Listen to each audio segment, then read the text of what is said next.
So, Peter Cheese, if you could tell us a bit about career progression and whether that matters.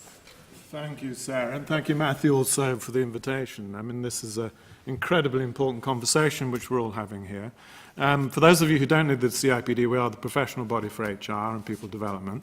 As Sarah said, our purpose, which we drew out about 4 or 5 years ago, is to champion better work and working life. So we've done a lot of research on many of these themes, and I'll touch on some of it, but echoing a lot of what's been said. You know, I think what's interesting about, Matthew, the things you point out about what people most value in work, there's years of behavioral science evidence which shows those are precisely the things that motivate and engage us. Some of you will have read Dan Pink's book called Drive or the Surprising Truth about what motivates us. And he's drawn together all this evidence, which we've known for 30 or 40 years, that says it's about purpose, it's about autonomy, and it's about mastery, which is the idea we all want to improve. It's also interesting to think that our background as an organization, we were founded 100 years ago as the Workers' Welfare Association. And I think we've forgotten more about this subject than we now know in many ways. So in many senses, I also see this coming back to our roots. But the reality also of the future of work, and which is part of why this debate is so important, is that there are a lot of things changing. People talk about the fourth industrial revolution and all sorts of ideas of that nature. You know, what will work be in the future? What will be the nature of jobs we do? Will it be more tasks than jobs? Or will it be combinations of things? The growth of jobs today is much more in small enterprise. A lot of young people are saying, well, I'm not even sure I want to work for a big business because I'm not sure I have much voice or much say about what goes on. But there's also many people working as self-employed and contractors who maybe don't always have the choice. So as we think about the future of work, which maybe provides many more options, and the idea of flexibility, which we've touched on, and is an elemental thing, I think, to creating more opportunity for people, it's this balance between the idea of flexibility and the idea of security. And is there a trade-off to be made between the two? We've got a very much more diverse workforce today. I mean, we've been talking for ages about Gen Y, and still I see research reports on it, even though they make up most of the workforce in the next 5 years. But how that expectations of the younger generations are changing, and as I said, this growing mix of a workforce now, which is much more not just about employees, but about contractors and about the self-employed, and hence what Matthew's been asked to do to help us understand these things. And yet in organizations, we've not always been looking at these people who are contractors and the self-employed, and we just worry about our employees. Well, we're going to engage all of the workforce, and we've got to understand all of these elements now of our future workforces as well. But then you look at what's going on, so this is why it's so elemental. So you've got these trends, which if you look at the trends of work, you could argue some of the things we already see might get worse. So stress at work is an extraordinary thing, isn't it? You know that John Maynard Keynes almost 100 years ago said by now we should be working 15-hour weeks. Most of us are working 15-hour days, and you kind of wonder what happened in the meantime. Stress, from our research, #1 source of absence from the workplace. The stagnation of engagement, I mean, and we're working very closely with Engage for Success movement. It is really, really important, and yet somehow it's not really ticking up in the ways that it should. The lack, frankly, of progress around diversity and inclusion. I mean, how important is that? I mean, gender diversity, which we're still debating. We don't have enough women retained in organizations coming through to the top. The productivity challenge, and I always love the quote, the fact we seem to be 20% less productive than the French, which called out a headline that said, if the French didn't work on Friday, they'd still be more productive than the Brits. And most people said, I didn't think the French worked on Friday anyway. So we got all those sorts of ideas, and then flexi work. I mean, yes, it's an important thing. It's now enshrined in law, right to request, but yet the cultures of work are still about presenteeism.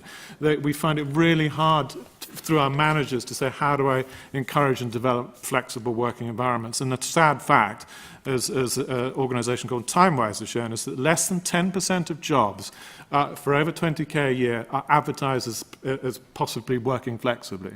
So we're not promoting it, and we're not really building these flexible working cultures. And of course there are good examples which we need to play on, but there's a lot more that we've got to do.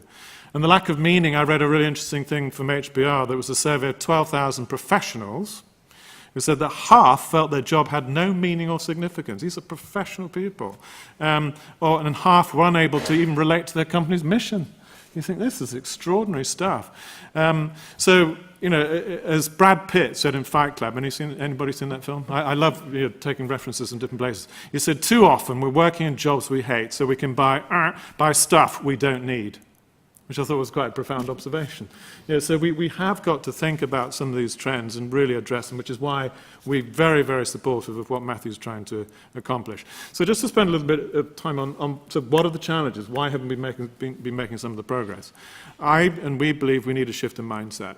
There is a shift in mindset. We are seeing good examples of organizations that are trying to do these things, but I think historically over the last intervening decades, we've very much had a deterministic view of people at work. Somebody described to me recently that we've treated people at work as if they're bad robots. We write lots of rules and lots of processes in order to try to control them, as opposed to really empowering them and getting the best from them.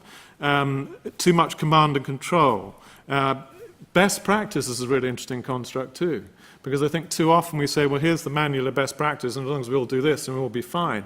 And I would say that our profession in HR has been as guilty as any of just taking things like performance management, which is one we're debating so much, and saying, well, if everybody else does that, then it must be okay. And actually what we need to really question is, what is the purpose of things like performance management? Why do we do these things? From rules to principles. Yes, we need rules, but my goodness, you can't change behavior just by writing more rules.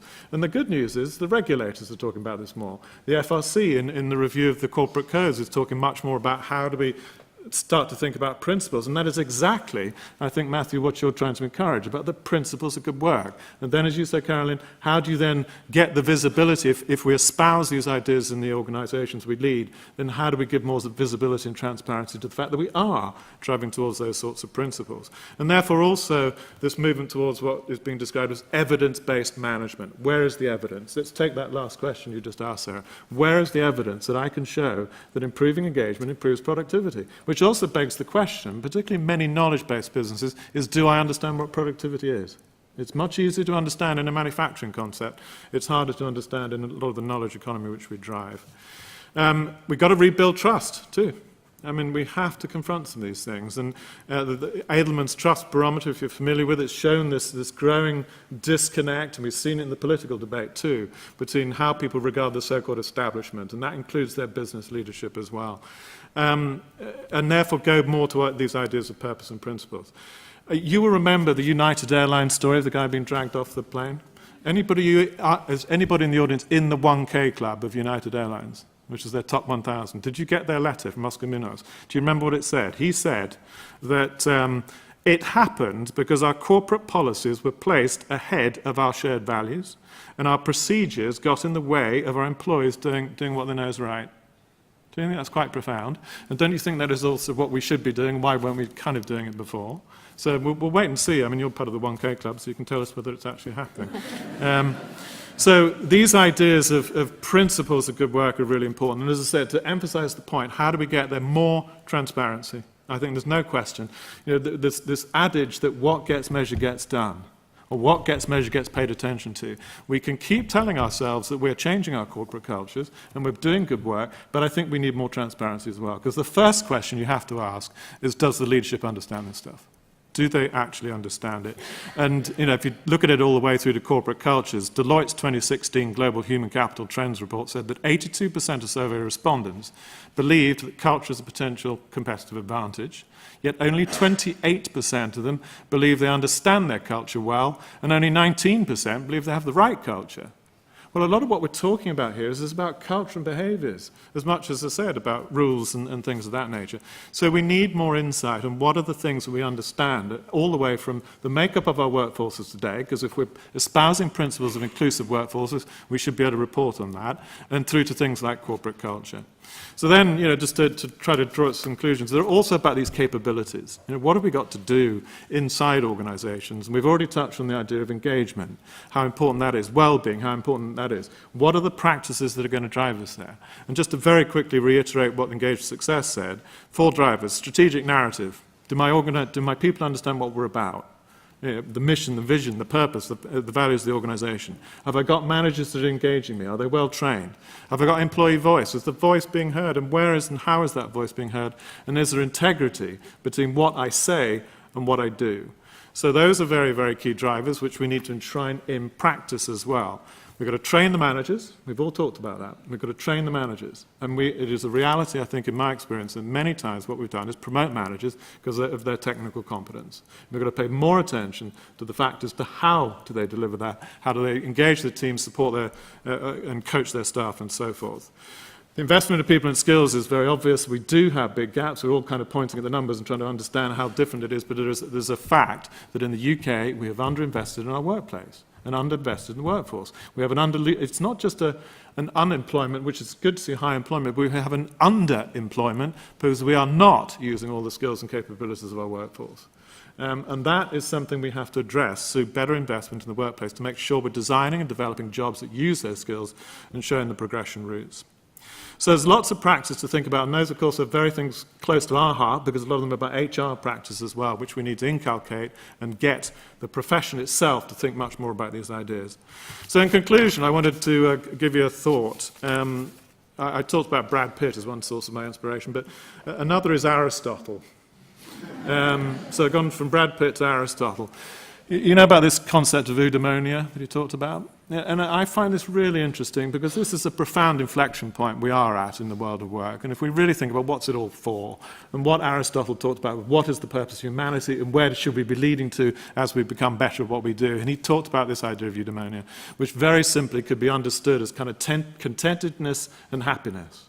It's enshrined in the American Declaration of Independence. You know, my right to happiness, my right to liberty, right to life, liberty, and the pursuit of happiness. So I think in the end, good work it's about trying to create a better culture and a better environment where people can be happy and can be content. So I'll leave you with that thought. Thank you.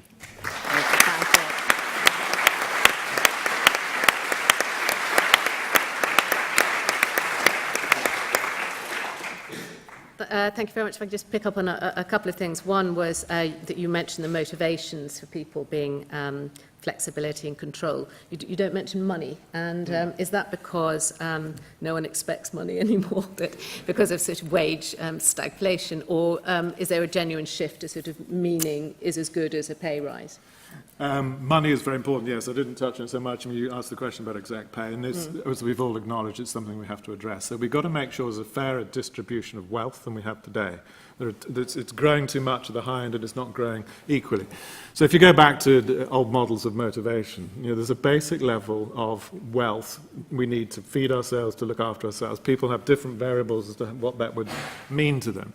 But then beyond that, you're very quickly into these other ideas, you know, all the way through to, you know, from Maslow's perspective, self-actualization. So I agree with Carol's points that the other things that you could do in the workplace, which aren't just about paying people money, it's about how you recognize them, how you treat them with respect, how they work together with their colleagues, and all these other ideas. But I do think underpinning it, yes, we can't move away from the fact that we have, you know, increasingly disproportionate exec pay and a challenge in a future world of work, and all the economists are pointing to this now, where productivity in the past, wages have gone up with productivity. And interestingly, they can point to exactly when it started to split away, at about the mid-90s, that productivity carried on, not as much as it should, but average wages stagnated. Now, that is about a distribution of wealth, and that's why you might even think about universal basic income as a way to distribute wealth. And just one other thing on the sort of investment in your workforce. Do you think that Brexit gives you an opportunity for that? Part of the reason that you didn't need to invest was because you could always bring people in. How important is that if we're now suddenly going to get this shortage of workers? I think it's an incredibly important point. Yes, I think there is no hiding from the fact that we in this country have had access to a huge number of skills, big migrant inflows of workers, lots of graduates and all of that. And I think it has, in many organisations, is one of the reasons we haven't invested enough in the workplace. It's a lower risk thing, arguably, to take on a worker than invest in the job. So I absolutely agree that one of the opportunities, I'm already seeing it, many more organisations thinking more strategically about their workforce and what am I going to have to invest in the future, starting with a great question, which is how many EU workers have I got? I've just come from one of the university colleges of London who said that 40% of their lecturers and teaching faculty are EU workers. Now, I don't know if they would have known that prior to Brexit, right? So now we're putting these questions on the table, and I think it is calling out what needs to be called out, which is a more profound debate about what kind of workforce do we need in the future, where are we going to get them from, and how do we invest in them properly. Sue Chan from The Telegraph. A question based on Dame Carol's comments on this idea of, people want security and control. And you use the two examples of the tube driver and the dock workers, which are sort of their employees, they work in teams. I wondered, in a world where the gig economy and wider self-employment is becoming more prominent, can workers still have that security and control, or will there have to be some sort of trade-off in the future?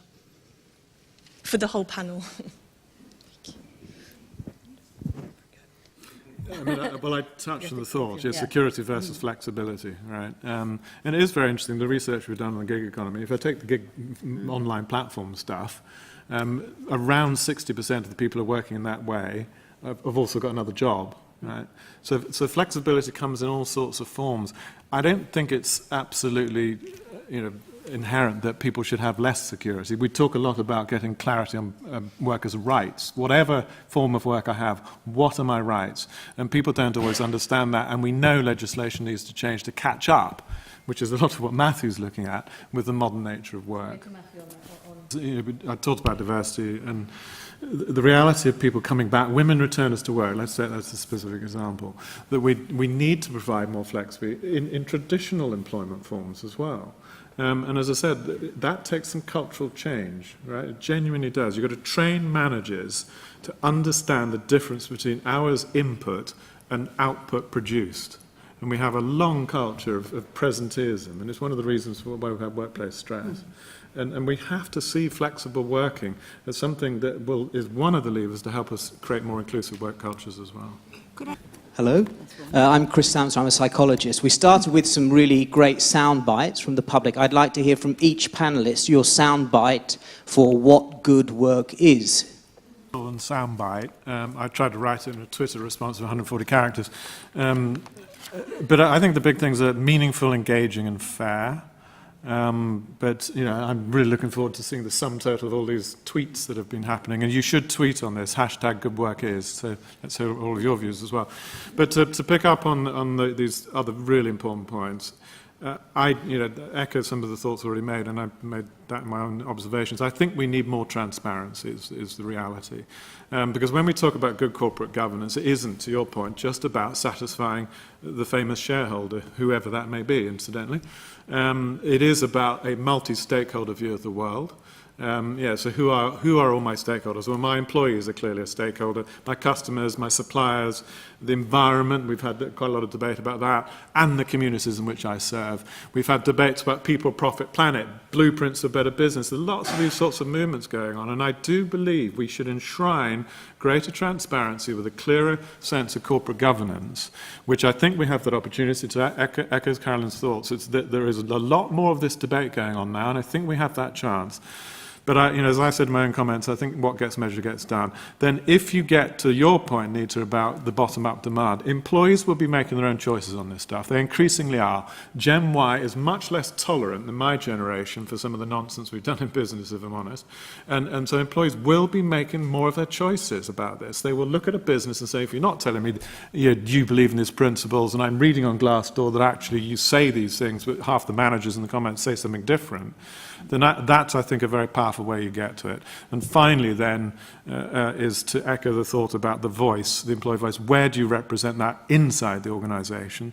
And I think you made the point, Carol, as well, about these committees. At the highest level of governance, who is paying attention? What are they, at the board level, yeah. Who's paying attention? What are the measures they're using to understand this stuff? And how do you drive this stuff top down? And when you do that, as I say, be more transparent about what you're doing.